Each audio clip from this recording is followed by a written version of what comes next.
sudah hadir bersama-sama dengan kami. Sungguh berbahagia kita bisa bertemu pada pagi hari yang baik ini. Dalam kesempatan hari ini kita bersama-sama memiliki dua poin penting. Yang pertama adalah untuk mensinergikan daripada unsur pelaku usaha pariwisata. Yang kedua, bagaimana kita bisa melahirkan program, acara, ataupun disebut oleh Pak Dedi adalah peristiwa, atau kalau bahasa Indonesianya event. Kita pada hari ini adalah hari yang ketiga. Yang pertama kita laksanakan dengan perhotelan. Dari teman-teman perhotelan menghasilkan kesepakatan bahwa mengadakan event berbasis komunitas, Pak. Di mana kemarin Pak Kiki selaku Ketua PHRI Kota Cirebon yang juga selaku pengurus pusat Mercedes-Benz, jadi mengajak teman-temannya ke Cirebon yang akan dilaksanakan pada 16, 17 Desember. Dan ini perkiraan akan membutuhkan kamar sejumlah 500 kamar sampai dengan 800 kamar. Kemarin beliau Pak Rianto menyampaikan bahwa pendekatan program yang kita lakukan di Kota Cirebon ini bukan program Laut Merah, tapi program Laut Biru. Mungkin teman-teman sudah ada yang suka membaca gitu ya.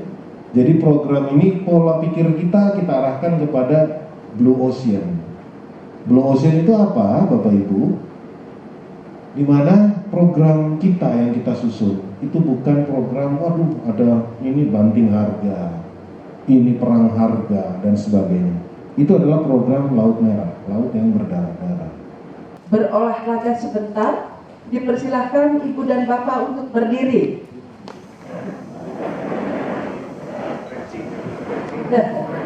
Tapi duduk di muka itu bahaya. Pada hari Minggu ku turut ayah ke kota. Nah, nyanyi tersebut kita nyanyikan bersama sambil mengikuti menggerakkan gerakan yang tadi, ya.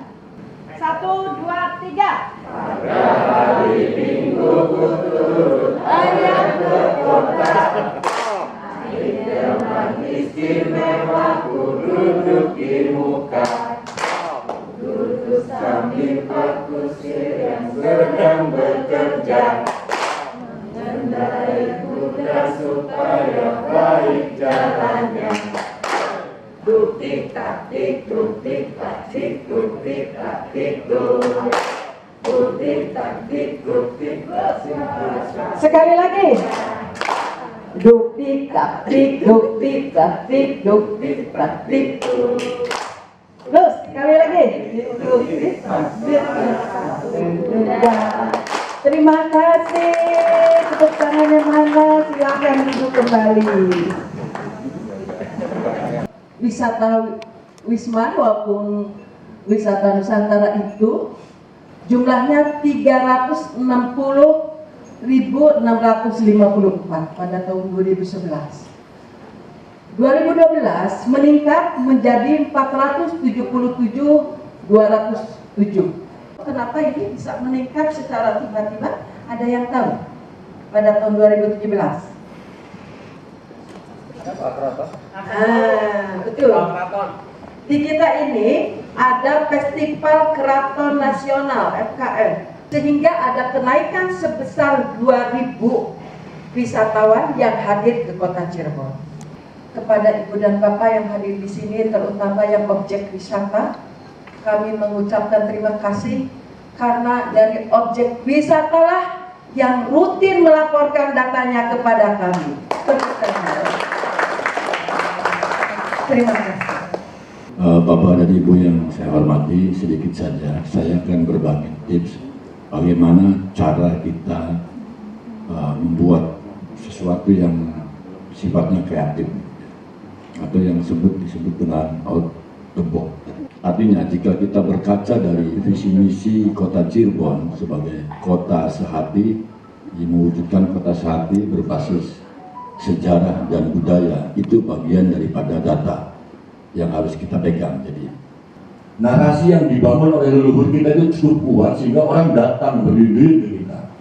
Lalu pertanyaan saya ke Bapak dan Ibu, apa alasannya orang Papua, orang Kalimantan, orang Jakarta, orang Amerika harus datang ke tempat objek wisata? Ada yang bisa menyumbang saran untuk kita semua?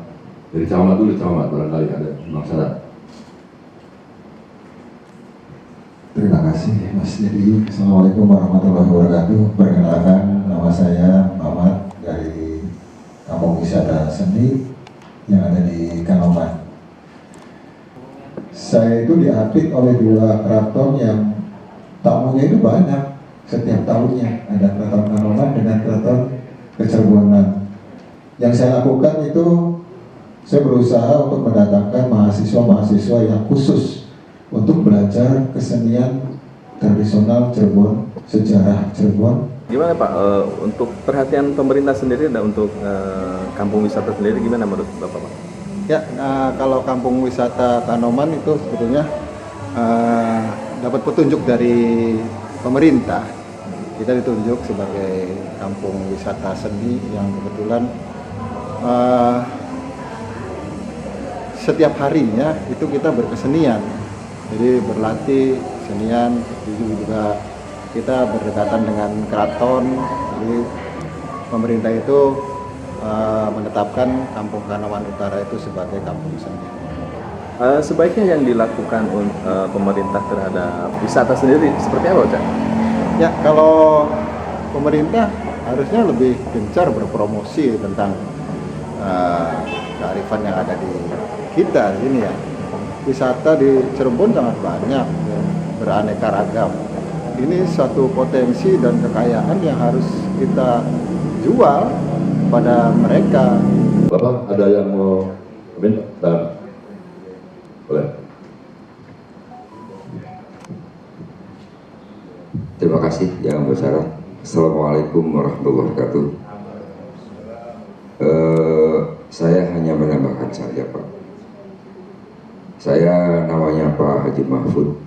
Saya pernah menjadi anggota dari Sekretaris PHRI Pak. Setiap ada pertemuan, event-event, kemudian seminar, saya selalu mengajukan Pak, ada pusat center informasi Pak. Sampai detik ini belum ada Pak.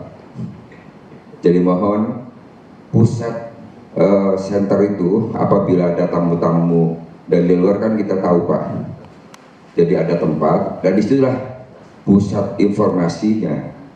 Kemudian begitu pariwisata masuk ke Cirebon, belum ada gregetnya Pak, ciri khas Cirebon. Sebetulnya pada saat itu ada gapur-gapur itu sebagai ciri kota Cirebon. Wali sangat kelihatan, tapi sekarang mana Pak? Masuk kota Cirebon tidak ada gregetnya Pak. Khusus untuk anak-anak sekolah harusnya jangan misalnya yang kira-kira terjangkau lah. Karena anak-anak sekolah juga belum banyak yang tahu Pak. Keraton Kasepuhan itu ada apa aja. Kalau masuk tarifnya cukup besar, itu kan kasihan Pak. Kita tidak lagi menggunakan brosur, tapi sudah tersebar di aplikasi bernama Wistakon. Jadi kalau tempat wisata Bapak dan Ibu belum ada di aplikasi itu, bisa langsung berkoordinasi dengan Pak David. Karena di Wistakon itu banyak sekali. Saya juga update terus tentang Wistakon, perkembangan wisata di kota Cirebon. Perkenalkan, nama saya Agung Sutrisno. Saya perwakilan dari Lawang Sanga, bagian dari Kampung Adat dan Budaya di Magersarinya Keraton Kasepuhan Kota Cirebon. Jadi kami berusaha bersama warga masyarakat olahraga bersepeda. Olahraga bersepeda. Mengapa saya mengarahkan ke situ? Karena ini bisa meningkatkan potensi pariwisata. Lawang Sanga itu adalah misalnya dulu kalau tidak salah saya baca itu apa, tempat pendistribusian logistik menuju keraton. Betul. Nah maksud saya apakah masa diskusi kita hari ini, apakah mungkin di Mandalangan itu kita dalam 1 tahun bikin event yang melibatkan seperti RKM, melibatkan dari berbagai kota-kota di Nusantara. Betul. Sehingga kalau yang misalnya di situ ada Kali Priang, misalnya, semisal saja saya, tapi bisa dikembangkan oleh Mas Agung. Di sana kita bikin festival dayung. Betul sekali. Festival dayung karena sungainya sudah ada, tinggal masyarakatnya membersihkan. Tapi kita menghadirkan dari Papua, dari Banten, dari mana di sini sehingga mereka menginap di hotel, makan di resto, beli aqua di Kesepuhan, beli gamblang di Mangdo, jadi hidup semua. Betul. Apakah itu ada di Mandalangan setahun sekali? Akan ada. Kalau kita lihat di beberapa kota yang ada, teman-teman dari Jogja atau Bali ataupun Lombok, mereka itu mengadakan tour, Pak. Artinya dari kota-kota mereka itu mengadakan tour ke tempat-tempat yang lain hanya untuk mengundang teman-teman sekolah, kemudian kampus itu untuk hadir di sini. Jadi bukan kita menunggu. Kalau kita di sini kan hanya menunggu ya, Pak ya. Binang itu identik dengan kelenteng memang. Nah, kelenteng ini tiap tahunnya ada event-event tertentu yang banyak pengunjung, Pak. Seperti Tapkome, kedua tahun ini karena pandemi, jadi Tapkome-nya hilang, nggak ada. Ada barongsai itu bisa tampilkan kalau ada tamu, lalu diom, lalu juga ada tari-tari tradisional. Nah ini belakangan ini memang kurang ditampilkan karena lagi-lagi pandemi. Romo, saya mau tanya Romo. Sebelum pandemi itu kan pengunjung banyak tuh Romo. Ya. Kira-kira menurut Romo, apa faktor apa yang orang mau berkunjung ke wisata? Ya, faktor apa? Ya, kelenteng ini adalah sudah 400 tahun lebih. Ya, di situ saya itu jarang pelajar yang tahu. Barangkali bisa berkaitan dengan dinas yang terkait dinas pendidikan untuk diadakan vlog. Jadi yang pertama kali itu pelajar bisa tahu situs yang ada di kota Cirebon dulu sebelum mereka start itu ke tempat lain. Kita bukan masyarakat tidak tahu, masyarakat kita itu tahu banyak tentang Kediri. Pelajar-pelajar kita juga sudah tahu. Memang yang jadi adalah bagaimana kita hari ini menggunakan media sosial. Promo melalui media sosial itu jauh lebih efektif dibandingin ibu bikin spanduk, billboard. Jadi, promonya itu yang harus terus dibikin sesuatu yang orang penasaran dari narasi itu. Nama Isyanto, kebetulan saya pengelola di Gua Sunyaragi. Pada intinya saya tadi setuju, mungkin dari hari ini di Foodpark bisa bekerjasama dengan Dinas Pendidikan bahwa seluruh anak sekolah yang ada di Kota Cirebon khususnya itu bisa mengetahui sejarah dari beberapa keraton yang ada di Cirebon dan juga Gua Sunyaragi sendiri, dan jadi ada situs Kediri Gede dan yang lainnya. Dulu nama saya Imam, selaku pengelola objek wisata Keraton Kasepuhan. Kelihatannya di minggu-minggu ini geliat pariwisata mulai melirik lagi gitu ya. Yang kemarin kayaknya sekarang melirik. Iya, relax. Melihat pariwisata Kota Cirebon, kalau ditinjau dari Sabta Pesona, ya, yang menjadi ending Sabta Pesona itu adalah kenangannya Putri. Jadi mudah-mudahan pariwisata ini atau wisatawan sepulangnya dari Cirebon ini membawa kenangan yang indah gitu. Semenjak zaman Pak Wali Kota Komedi Safruddin kalau tidak salah, itu beliau mensosialisasikan gapura yang ada di sini Ijil Keraton Kasepuhan dijadikan ikon. Yang dari catatan saya, gapura itu biasanya berhadapan ya kanan kiri.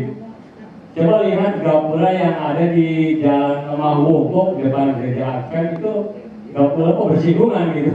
Gak boleh makan. Coba Mas jadi komplain bilang, ya gak boleh gini, mau ada enggak? Iya, coba.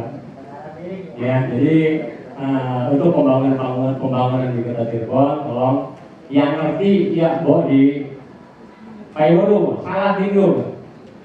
Pak, gimana Pak pendapatnya tentang peran pemerintah sendiri dalam wisata di Cirebon ini Pak? Ya, peran pemerintah Kota Cirebon dalam hal ini pariwisata Cirebon perlu meningkatkan. Jadi pariwisata adalah bidang yang akan mendatangkan wisatawan, ya. Jadi perlu kesiapan dari pihak pemerintah maupun pengelola wisata untuk bagaimana supaya wisata ini bisa berlama-lama di Kota Cirebon, ya. Tentunya baik infrastruktur maupun kelengkapan lainnya ya kita perlu kesiapan ya. Punya gagasan nggak misalnya dalam barangkali besok itu ada PPKM lagi, terus dibatasi lagi, bagaimana teman-teman kegiatan pariwisata itu apa yang harus dilakukan?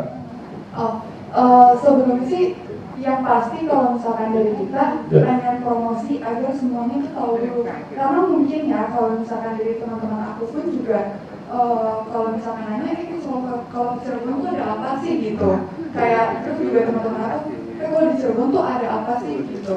Kalau misalkan dari aku banyak banget yang tanyain situ gitu, jadi kita promosi saja dulu ya. Ketika nanti pandemi barangkali ada lagi, mudah-mudahan tidak ada. Mungkin ada sedikit masukan dari kami dari ASDI DPC Wilayah 3 Jabar adalah sebenarnya ini sudah kami sempat memberitahukan kepada dinas itu kalau nggak salah 2016 ya. Sejak dari tahun 2016 bahwa berdasarkan dari pengalaman kami di lapangan itu akan lebih baik kalau ketika suatu daerah mempunyai kalender event tahunan. Kemudian juga ada satu acara event travel mart yang dari luar masuk ke kami ataupun dari sini yang akan keluar sebagai promosi wisata. Sangat banyak sekali masukan-masukan yang luar biasa dan saya yakin ini akan ditindaklanjuti nanti oleh Dinas Kebudayaan dan Pariwisata Kota Cirebon, dan kita ketahui bahwa memang di sini juga lengkap ya, dari kalau yang disebut juga dengan 5 pilar pariwisata ada hadir ya, yaitu pemerintah ya, kemudian pengusaha atau bisnis, kemudian juga akademisi, kemudian juga komunitas atau masyarakat dan media. Ya, ini juga lengkap Bapak Ibu. Nah, ini yang memang kita harus selalu kita bekerja sama, yaitu yang disebut Pentahelix atau 5 pilar pariwisata. Paparan detail sudah disampaikan dari Pak Kabid, Kang Dedi, juga Pak Rianto. Mungkin saya hanya sedikit merangkum atau mensamerikan apa-apa yang hari ini sudah kita bicarakan, hari ini kita diskusikan. Jadi pada dasarnya sebagai human being atau manusia hidup ini perlu hiburan, perlu wisata, perlu refreshing, perlu ke tempat-tempat baru. Kita bosan di Jakarta terus, macet tiap hari dan sebagainya ya. Barangkali mau liburan ke Cirebon, di Cirebon ada batik, ada keraton, ada laut, ada hutan, ada sebagainya di sini. Atau kebudayaannya, kebudayaan khasnya gitu. Hal lain adalah mungkin manner atau attitude dari orang-orang di suatu daerah tersebut. Let's say kita bilang di Cirebon ini, kenapa Mulut dan di Cirebon orang hampir seluruh Indonesia tahu. Kalau untuk kalender wisata itu yang tadi juga bagian dari yang kita bahas tadi, gitu ya. Ya tentunya event itu ada 3 jenis kalau tadi yang kita bahas bersama tadi ya. Yang berbasis budaya sejarah, kemudian yang berbasis daripada ekonomi kreatif dan berbasis komunitas, gitu kan. Itu ya. Ini yang sudah mulai jalan duluan ini yang berbasis komunitas, gitu ya. Jadi kumpul-kumpul komunitas dari berbagai komunitas. Contoh saja yang di bulan ini apa bulan Desember? Desember Pak, 17-18 Desember Itu komunitas dari Klub Mercy itu ya. Dan ini akan menyedot banyak sekali orang yang datang ke kita. Paling tidak bisa paling sedikit kamar itu bisa sekitar 500 ya. Oh, 500 kamar ya? Iya, 500 sampai 800 kamar tadi. Menjadi terkenal hanya cukup dengan dua cara, dengan prestasi atau sensasi.